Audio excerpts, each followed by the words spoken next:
2024 की चुनावी फाइट के लिए तैयारी जोर शोर से शुरू है। एक तरफ नरेंद्र मोदी और अमित शाह की अगुवाई में एनडीए तीसरी बार दिल्ली की सत्ता पर पहुंचने का दम भर रही है, तो दूसरी तरफ विपक्षी दलों ने भी खुद को संगठित करके इंडिया नाम से बीजेपी और मोदी के खिलाफ उतरने का ऐलान कर दिया है।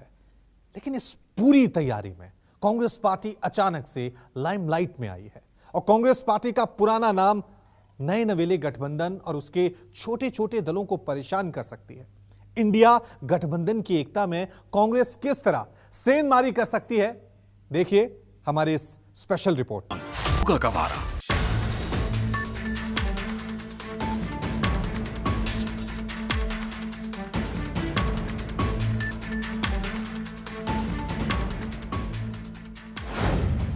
इंडिया में आईएनसी करेगी खेला, एनडीए से टक्कर आसान होगा।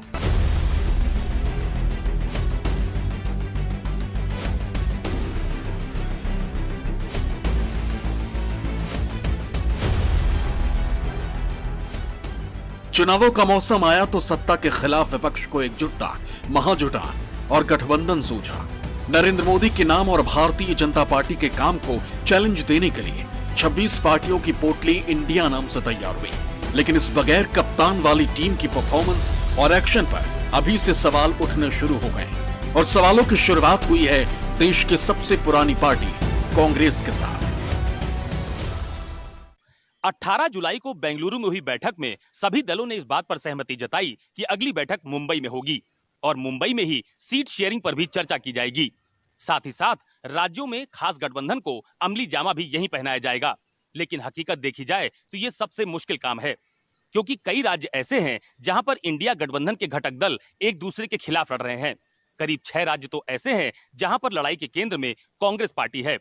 ऐसी जगहों पर एनडीए के खिलाफ इंडिया गठबंधन का एक चेहरा चुना जाना सबसे बड़ी चुनौती है। आंकड़ों के मुताबिक बिहार, झारखंड, केरल, महाराष्ट्र और तमिलनाडु में कांग्रेस गठबंधन में है। बिहार, झारखंड, केरल, महाराष्ट्र और तमिलनाडु पांचों राज्यों में 161 सीटें। बिहार में जेडीयू और महाराष्ट्र में शिवसेना चुनाव के बाद गठबंधन में शामिल हुई। ताजा समीकरणों के मुताबिक केरल में कांग्रेस यूडीएफ गठबंधन में है और इसी गठबंधन में चुनाव लड़ेगी। इसके साथ मध्य प्रदेश, छत्तीसगढ़, राजस्थान, तेलंगाना, उड़ीसा, आंध्र प्रदेश, गुजरात, हरियाणा, कर्नाटक, असम और पूर्वोत्तर के राज्यों की 235 सीट पर कांग्रेस का पलड़ा भारी है। आंध्र प्रदेश, तेलंगाना, उड़ीसा सहित दक्षिणी राज्यों में इंडिया में शामिल दूसरी पार्टियों का कोई खास जनाधार नहीं है और दक्षिण भारत के ज्यादातर राज्यों की सीटों पर कांग्रेस का ही दावा मजबूत नजर आ रहा है। कांग्रेस के टॉप लीडर्स का मानना है कि इन सब के बावजूद सीट बंटवारे में कोई खास मुश्किल नहीं होगी। गठबंधन का वजूद कितना मजबूत होगा, इस पर अभी कोई भी प्रक्रिया नहीं दी जा सकती है। अभी तो केवल औपचारिक मुलाकातें ही हो रही है ना, कोई ठोस परिणाम तो निकला नहीं। शरद पवार से लोग मिले, शरद पवार की पार्टी टूट गई। कांग्रेस विपक्षी पार्टी के रूप में मुझे कहीं दिखाई नहीं देती है, क्योंकि कांग्रेस का वजूद ही नहीं रहा। पहले तो कांग्रेस को अपने वजूद को फिर से पनप पाना पड़ेगा, फिर हम इस पर बात कर सकेंगे। पहले ही कहा गया करीब 145 सीटें ऐसी हैं जहां कांग्रेस देश भर में, जहां कांग्रेस और बीजेपी में डायरेक्ट फाइट होगी। ये तो मान के चलना पड़ेगा और सबको ये एक्सेप्टेबल भी है, मालूम भी है कि कांग्रेस एक अकेली पार्टी है जो पूरे देश भर में, हर प्रदेश में चाहे कितनी भी बदतर हालत कांग्रेस की हो, लेकिन मौजूदगी तो है उसकी स्टेट पे ना। तो ऐसे में ये सोचना कि उससे कोई गठबंधन क्या करेगा, जाहिर है जहां पे जो पार्टी नहीं है वो वहां पे नहीं लड़ेगी। संभावनाएं हैं कि इंडिया गठबंधन की मुंबई की बैठक स्वतंत्रता दिवस के बाद हो सकती है। कयास लगाए जा रहे हैं कि इस बैठक में भी सीट बंटवारे पर चर्चा होने की उम्मीद नहीं है, लेकिन घटक दल अभी से राज्यवार आकलन करने में जुट गए हैं।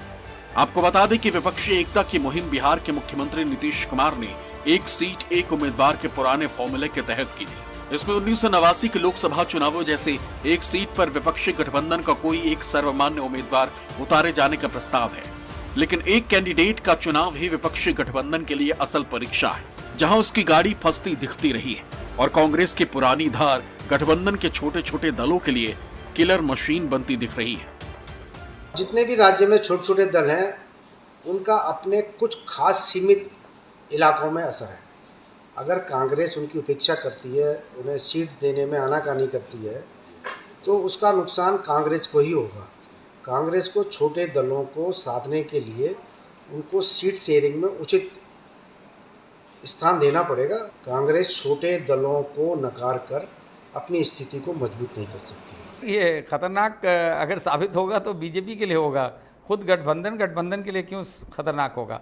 क्योंकि छोटे दल जब बाकायदा जब मिल करके बात हो रही है और सारी 26 पार्टियां जो हैं छोटी बड़ी, जाहिर है गठबंधन जब भी होते हैं उसमें छोटी बड़ी पार्टी हमेशा होती हैं, थोड़े मनमुटाव भी होता है, झगड़े भी होंगे, लेकिन घूम फिर के अगर ये बना रहता है गठबंधन तो ये खतरा बीजेपी के लिए है, गठबंधन इटसेल्फ के लिए नहीं।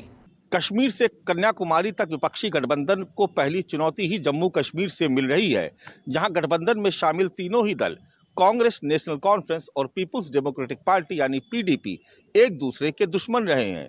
इन राज्यों के अलावा दिल्ली, पंजाब, उत्तर प्रदेश, पश्चिम बंगाल और केरल जैसे राज्य भी कम चुनौतीपूर्ण नहीं, जहां तमाम सियासी दल एक दूसरे के खिलाफ हैं लेकिन वो गठबंधन में शामिल हैं। ऐसे में इन तमाम दलों को एक साथ लाना भी कम चुनौतीपूर्ण नहीं है और ये भी तय है कि विपक्षी एकता के इस गठबंधन में कईयों की कुर्बानी होना भी तय है।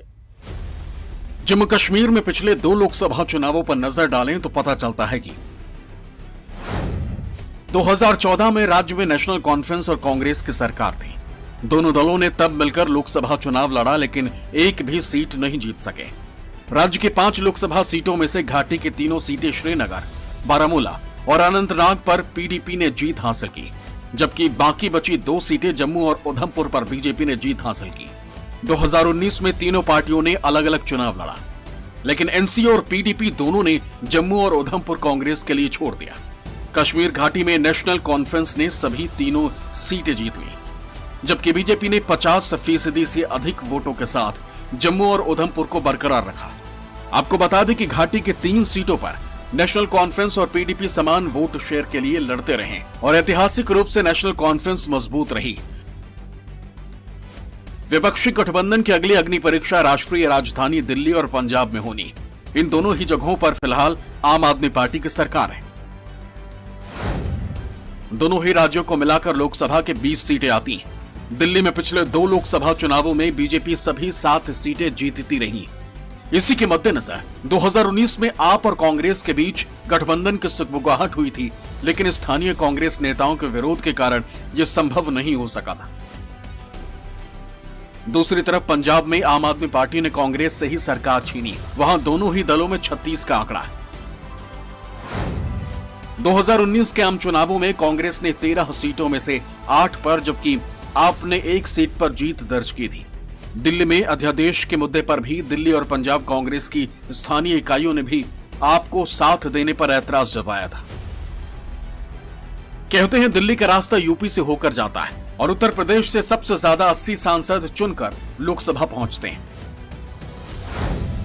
2019 के चुनावों में समाजवादी पार्टी, बहुजन समाज पार्टी और राष्ट्रीय लोकदल के एक साथ चुनाव लड़ने के बावजूद बीजेपी ने 62 सीटों पर जीत दर्ज कर ली, जबकि सहयोगी अपना दल को 2 सीटों पर सफलता मिली थी। एनडीए गठबंधन को तब 50% से ज्यादा वोट शेयर मिले थे, जबकि एसपी, बीएसपी और आरएलडी गठबंधन को करीब 40% वोट मिले थे। अकेले चुनाव लड़ने वाली कांग्रेस सिर्फ 1 सीट रायबरेली पर ही जीत दर्ज कर सकी थी। अब जब 2024 के लिए सियासी बिसात बिछाई जा रही, तब बीएसपी सुप्रीमो मायावती ने ऐलान कर दिया है कि उनकी पार्टी अकेले चुनाव लड़ेगी, जबकि बीजेपी ने ओम प्रकाश राजभर को साथ कर लिया। 80 सीटों पर इंडिया गठबंधन को एसपी, आरएलडी और कांग्रेस के बीच सीट बंटवारा करना और वोट शेयर हासिल करना बड़ी चुनौती होगी। और ऐसे में अगर आने वाले विधानसभा चुनावों में कांग्रेस एमपी, छत्तीसगढ़, राजस्थान और तेलंगाना जैसे राज्यों में अच्छा प्रदर्शन करती है, तो गठबंधन पर इसका बहुत बड़ा दबाव बनना तय है।